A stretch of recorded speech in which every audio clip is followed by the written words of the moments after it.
राजवर्धन सिंह परमार जी, आपकी महाराणा प्रताप की पूरी सेना में 25 लाख कार्यकर्ताओं के साथ मोदी को तीसरी बार प्रधानमंत्री बनाने का जो आप कोशिश कर रहे थे, और तमाम देश में घूम घूम करके आपने प्रचार भी किया है, जहां से आपको उड़ीसा भी मिला है, कई जगह आपके मतलब कामयाबी मिली है।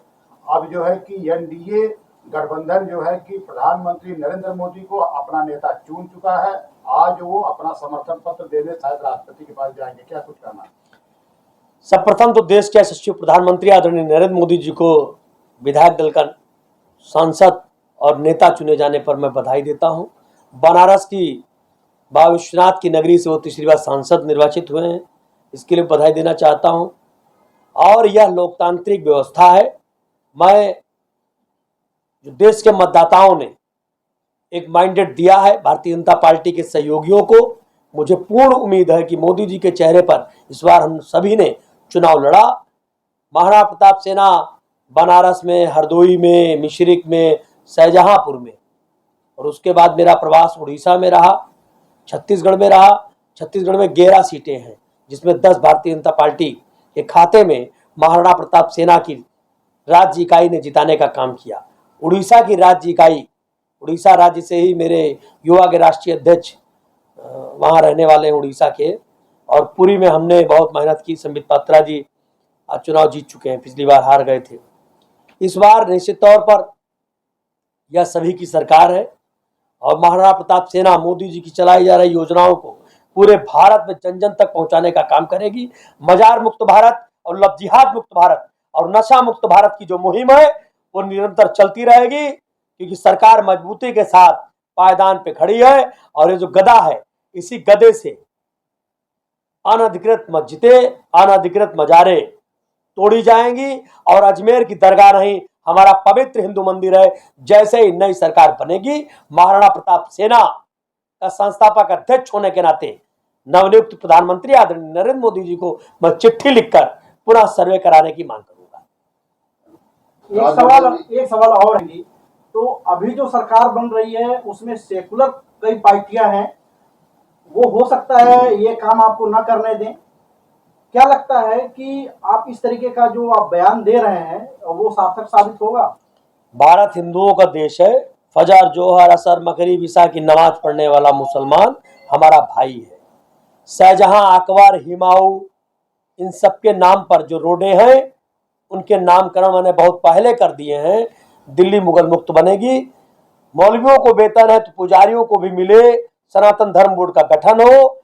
और जो आप कह रहे हैं सेकुलर, मैं सुभान कल्ला उम्मा पबी हमदिका वतवारा कस्मों का वताला जुद्दुका वलाला गैरू का उजुबिल्लाह मिनश शैतानिर रजीम। मैं इस्लाम का भी उतना ही सम्मान करता हूं जितना सनातन धर्म का, लेकिन इस्लाम नहीं कहता कि आप मजार की पूजा करिए।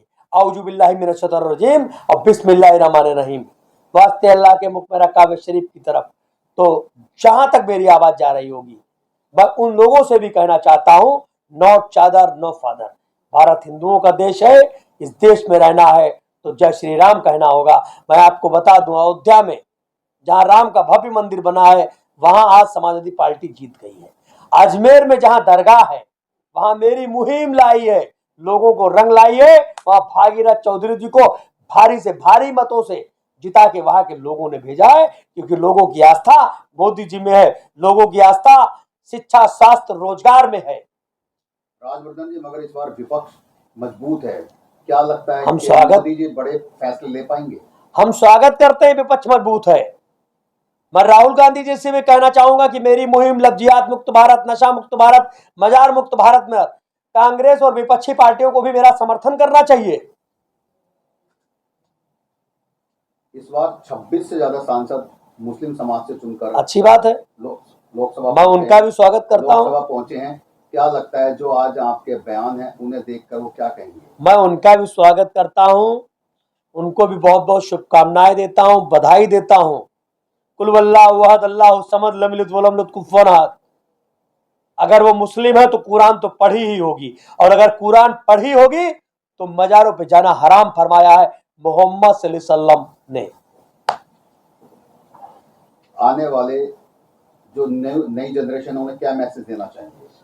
ये सरकार न मंदिर पे काम करेगी, न मस्जिद पे काम करेगी, न विकास पे काम करेगी। ये सरकार रोजगार पर काम करेगी, शिक्षा पर काम करेगी, स्वास्थ्य पर काम करेगी। और महाराणा प्रताप सेना नशा मुक्त भारत, मजार मुक्त भारत, लफ्जियात मुक्त भारत पर काम करेगी। पुजारियों को वेतन भी दिलवाएगी, सनातन धर्म बोर्ड का गठन भी कराएगी। और अगर ऐसा नहीं हुआ तो बड़े पैमाने में जंतर मंतर पर आंदोलन करने के लिए भी बाध्य रहेगी। अगर सच बोलना बगावत है तो समझो कि हम वादी हैं और हम पक्ष और विपक्ष में निर्वाचित समस्त सांसदों को बधाई और शुभकामनाएं देते हैं।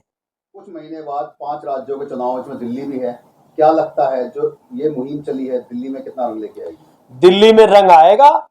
जैसे सभी 7 सीटों पर कमल खिला है, ऐसे ही दिल्ली की 70 विधानसभा सीटों पर कमल का फूल खिलेगा। क्योंकि महाराणा प्रताप सेना भारतीय जनता पार्टी की सहयोगी संस्था होने के नाते हमारी भी एक जिम्मेदारी बनती है कि जब उड़ीसा में कमल खिल सकता है तो दिल्ली में क्यों नहीं। जन जन को जगाएंगे, दिल्ली के आवाम को समझाएंगे, दिल्ली में भी कमल 25 में खिलाएंगे। राजनीति एक आखिरी सवाल है मेरा, आप काफी समय से इस मुहिम चला रहे हैं, क्या कहीं ऐसा तो नहीं कि आप भी कोई राजनीतिक दल बनाना चाहते हैं? मैं सामाजिक था, मैं सामाजिक हूं, मैं सामाजिक ही रहना चाहता हूं। और मुझे मोदी जी के रहते हुए, अमित शाह जी के रहते हुए, राजनाथ सिंह जी के रहते हुए, नीतीश कुमार जी के रहते हुए और चंद्रबाबू जी के, नायडू जी के रहते हुए मुझे राजनीतिक दल बनाने की कोई आवश्यकता नहीं।